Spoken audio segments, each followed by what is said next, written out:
disculpen jóvenes, que son las empresas de responsabilidad, las empresas individuales de responsabilidad limitada, que son empresas de un único dueño. Entonces, no son sociedades porque evidentemente al ser de único dueño, no cabe, no encuadra dentro de lo que es el concepto de sociedad. Recuérdense bien que sociedad es una figura, ¿verdad?, que hace referencia a un contrato. Y cuando una entidad está conformada por una sola persona, evidentemente no hay contrato. En este caso existe lo que es una empresa individual de único dueño. También esta ley prevé lo que son las sociedades accidentales o en participación. Estas sociedades accidentales no están provistas de personalidad jurídica. No están provistas de personalidad jurídica por mandato expreso de la ley. O sea que no son sociedades que están sujetas a un registro mercantil. No están sujetas a figurar en ese órgano. Y por vía de consecuencia no se le puede proveer a esta entidad de una documentación que le haga valer su existencia. O sea, su existencia se puede probar por todos los medios. Por todos los medios se puede probar la existencia de una sociedad accidental o en participación. De hecho, la misma situación que impera con relación a dos personas que se casan, no que se casan, sino que conviven en concubinato, sin haber llegado a formalizar un matrimonio, se dice que existe una sociedad en participación, pero en este caso una sociedad de carácter civil, no de carácter comercial. Entonces es para que ustedes tengan una idea de esta clasificación general que está previsto en la ley de sociedades, la 479-08. Existen otros elementos. No quisiera que se me quede algo acá en el texto. Se establece también una clasificación doctrinal con relación a las sociedades creadas de hecho y las sociedades de hecho. Las sociedades de hecho son las que ya anteriormente hemos señalado, en tanto que las sociedades creadas de hecho son aquellas que se constituyen, pero por algún defecto en cuanto a su constitución se hacen nulas, y como consecuencia de esa nulidad entonces se retrotraen al momento de su formación.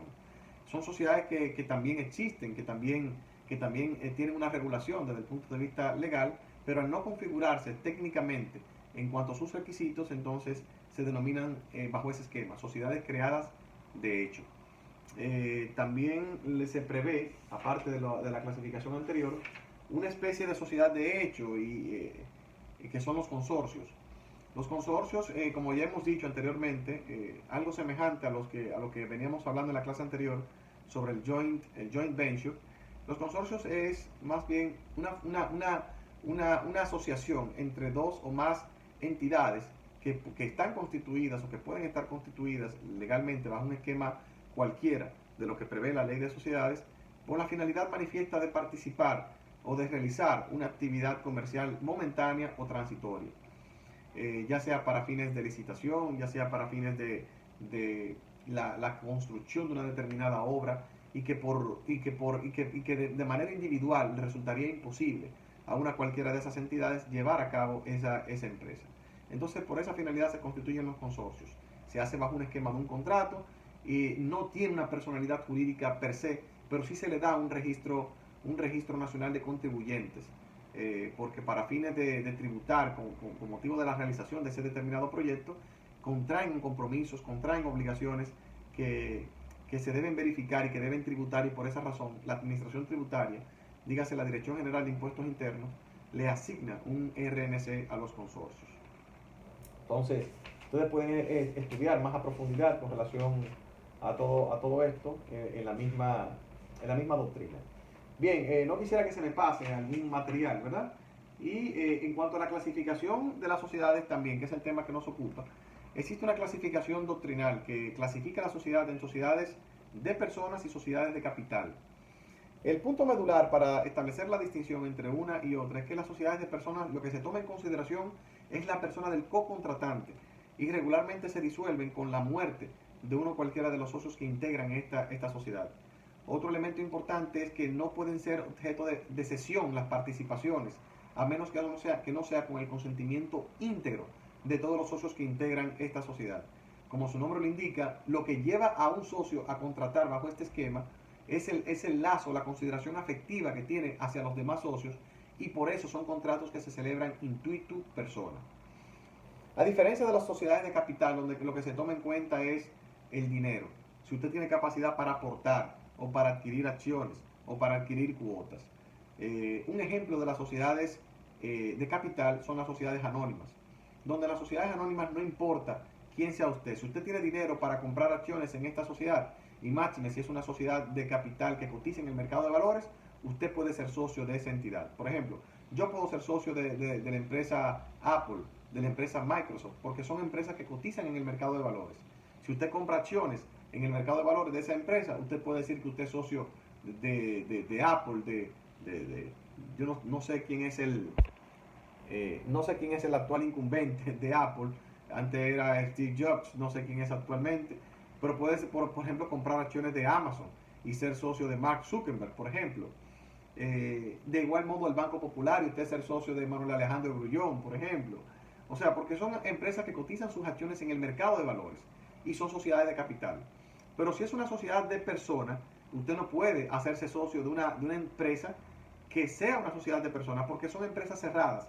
Ese es uno de los elementos que caracterizan estas empresas. Las sociedades en nombre colectivo, por ejemplo, las sociedades en comandita simple, son empresas cerradas, o sea, que no permiten que nadie más, que nadie que no sean los socios constitutivos o los socios fundadores de estas empresas se puedan incorporar en el staff de socios de esas empresas. O sea, son empresas cerradas. Por esa razón es que han prácticamente desaparecido del mercado, aunque la ley las mantiene vigentes. Se produjo una gran discusión cuando al momento de votar esta nueva legislación, si se mantenían o ya se clausuraban totalmente. Y la opción del legislador fue mantenerlas porque en el país de origen de nuestra legislación aún se mantienen vigentes legalmente esas sociedades, las sociedades cerradas. Tienen sus ventajas y sus grandes desventajas, pero por eso están ahí todavía en la ley. Entonces, esa es la distinción entre sociedades intuitu persona y sociedades de capital que doctrinalmente todavía existen, todavía se prevén. No vamos a ver las sociedades cooperativas ni las mutualistas tampoco, no es de interés de esta clase. Vamos a ver qué más. En cuanto a las asociaciones sin fines de lucro, decíamos que no es objeto tampoco de esta clase, pero que es importante que ustedes sepan que las asociaciones sin fines de lucro, dígase una iglesia que se constituya, dígase un club deportivo, un club recreativo, una universidad, no persiguen fines económicos y se regulan por una ley diferente a la ley que regula las sociedades comerciales, que en este caso, como hemos dicho ya anteriormente, es la ley 122-05. Esa ley establece todo un esquema o los requerimientos para constituir una entidad que no persiga beneficios económicos. No vamos a entrar en profundidad, en detalles, sobre cómo se constituye una sociedad, una entidad de este tipo, mejor dicho, una asociación. Los requisitos para la constitución son más complejos que para constituir una sociedad comercial. Pero de entrada les digo que todos los documentos que integran estas entidades, por ejemplo, estatutos, nóminas, asambleas, deben ser registradas en el registro mercantil y deben someterse a la Procuraduría General de la República para que el procurador, una vez visto la validez o la veracidad de estos documentos, lo someta al presidente de la República, porque es el presidente de la República quien debe dar a través de un decreto la personalidad jurídica de estas entidades. O sea, para que ustedes entiendan las diferencias con relación a las sociedades comerciales, que no está sujeta a este tipo de requisitos. Bien, entonces para que continuemos, ahí se habla de las ONG, no es objeto de esta clase, por eso hemos sido breves en cuanto a esto. En cuanto ya al registro de las sociedades comerciales, bueno, ya ahí vamos a entrar en materia con relación a las sociedades comerciales per se, y deben ustedes entonces, a partir de este momento, estudiar lo que prevé la ley de sociedades. El artículo 5, como ya hemos dicho, de la ley de sociedades es el que establece la personalidad jurídica de las sociedades comerciales y gozarán de personalidad jurídica a partir de la matriculación en el registro mercantil de estas entidades. El artículo 11 prevé entonces lo que tiene que ver con la inoponibilidad, 12, mejor dicho, de la inoponibilidad de la personalidad jurídica. Es a partir entonces del artículo 13 de la ley de sociedades comerciales cuando se empiezan a configurar los elementos que se necesitan para la suscripción de un contrato de sociedad. Y aquí se hace referencia a lo que tiene que ver con los estatutos sociales. Los estatutos sociales es la ley interna de toda sociedad comercial. Es la ley interna y se prevé los órganos de gestión, de administración, el objeto de esa entidad, que tendrá por finalidad realizar esa entidad comercial, la fabricación de productos químicos, la fabricación de materiales para la construcción, la fabricación de software y el diseño de software y ese tipo de cosas, brindar servicios médicos o de salud, si es una clínica que se va a constituir como empresa. O sea, deberá establecerse el objeto que persigue esa sociedad y que conforme lo que habíamos dicho en clase anterior, deberá estar ajustado al comercio, porque de conformidad con lo que prevé el Código Civil, el artículo 1128, solamente las cosas que están en el comercio pueden ser objeto de contrato. De igual modo, la ley prevé que las sociedades comerciales extranjeras pueden realizar actividad comercial en la República Dominicana. Y en este sentido hay que distinguir si va a realizar una actividad de carácter transitorio o de carácter definido, o si va a mantener una actividad comercial continua en la República Dominicana. Porque los requisitos para que se le expida un registro mercantil y un RNC será diferente en uno y otro caso. La ley establece que si va a ser una actividad comercial definida o transitoria, no necesita matricularse en el registro mercantil. Al contrario, si va a establecerse en la República Dominicana, por ejemplo el Banco Scotiabank, que es un banco de capital canadiense y que tiene actividades comerciales indefinidas en la República Dominicana, deberá establecerse acá, deberá establecer domicilio en la República Dominicana y deberá matricularse en el registro mercantil también. Y la pregunta del millón, que es lo que prevé la ley, por ejemplo, en caso de que a ustedes se les someta a esa situación, ¿tiene una sociedad extranjera que obligatoriamente matricularse, tiene que constituirse, tiene que hacerlo conforme a las leyes dominicanas? Bueno, lo importante es que esté constituida en su país de origen. Si está constituida en su país de origen y está autorizada a funcionar en su país de origen, el registro mercantil solamente tiene que observar esa formalidad y le debe expedir el correspondiente certificado de matriculación del registro mercantil.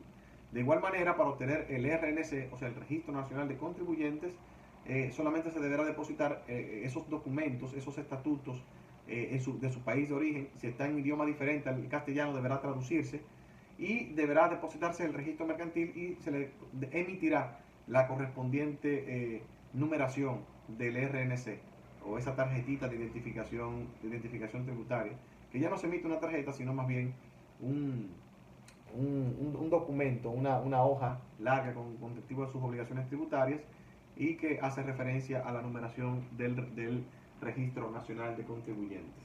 A partir de ese momento se convierte en sujeto del derecho tributario.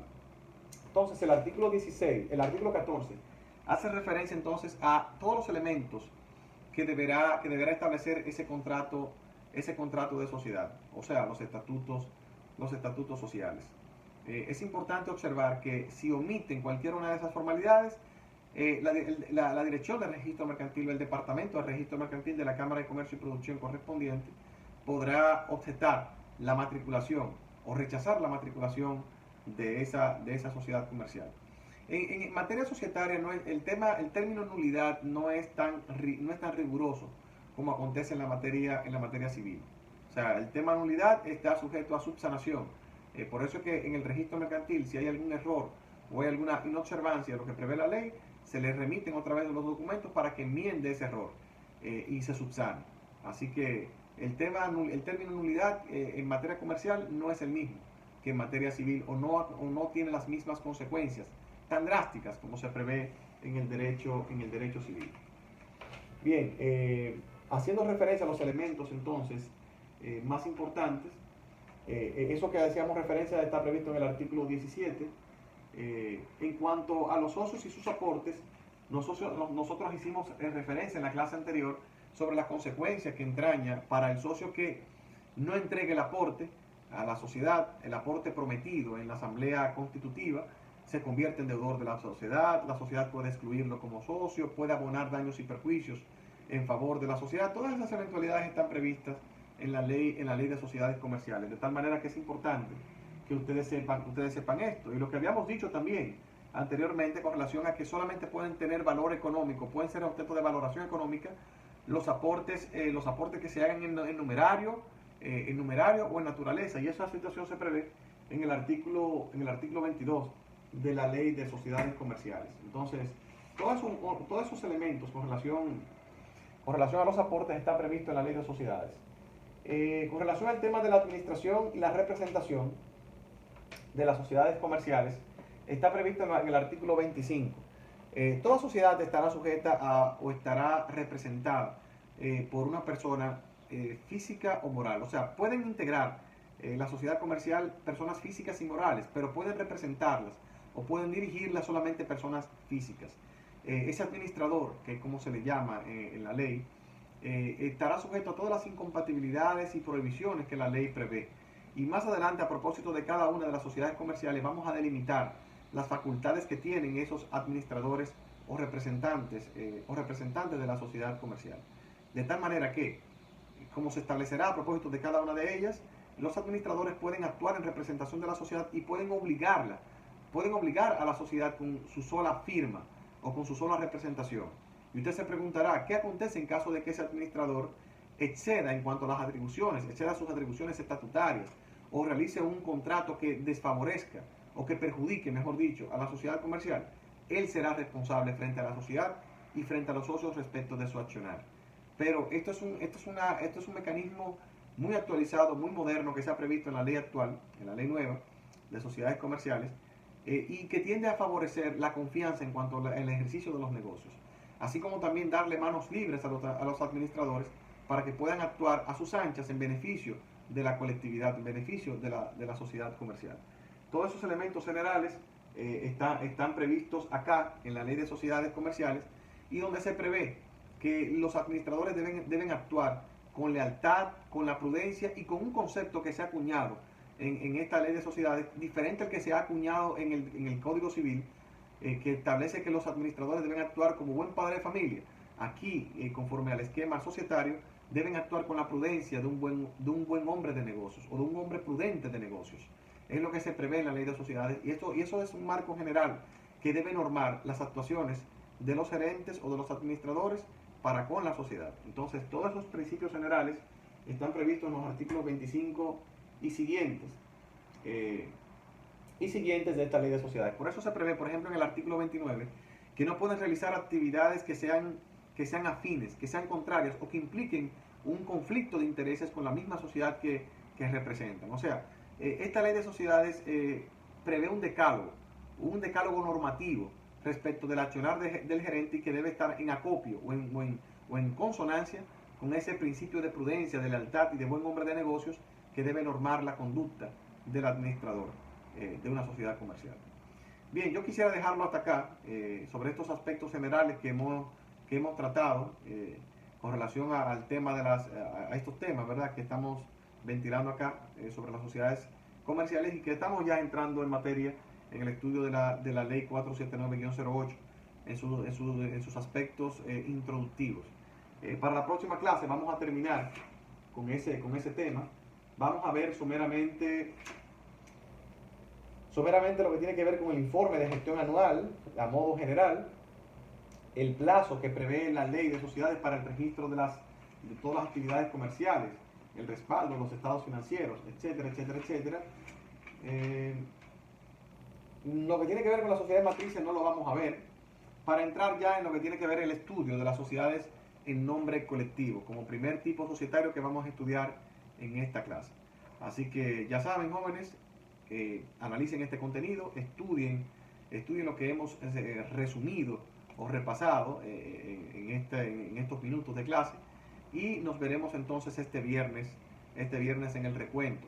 Yo aspiro, de verdad, que tengan aportes, que puedan hacer, que puedan participar, y que podamos dilucidar cualquier duda que ustedes puedan tener a propósito de esta pequeña reflexión que hemos hecho sobre esta clase el día de hoy. Así que ya saben, feliz noche y estamos en contacto.